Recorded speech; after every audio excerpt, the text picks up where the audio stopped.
The Big Switch Chapter 5 is titled The White City, and the White City was a nickname for the fairground up in Chicago in 1893, and the fairground was called the Columbian Exposition, and it spanned over 633 acres, and it was in commemoration of Christopher Columbus' voyage to the New World. And at this fairground, it was all lit up with electricity, and there are lights all around the city, and that's why they gave it the nickname the White City. But the city, this fairground had a lot of expositions of different types of electricity that was being used, and was able to really, a whole bunch of the country came out to this fairground during some of the time that it was open.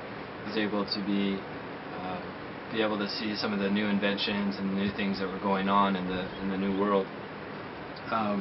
One visitor called L. Frank Baum was so dazzled by the fair that it became the inspiration for the Emerald City in the 1900 book, The Wonderful Wizard of Oz. I thought that was a fun little snippet. But the author goes on and he says, Samuel Insull was a visionary, but not even he could have imagined how profoundly and quickly the electric grid would reshape the businesses in society.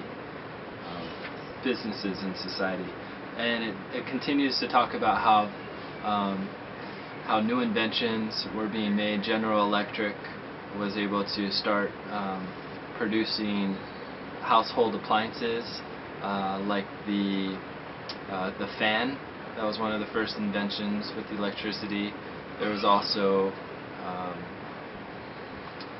televisions, microwaves, all these new inventions. One was talked about in here was the electric iron, which would replace the steel ones that they would put in the fireplace. And it talks about how society was starting to adapt to this new world and this new culture.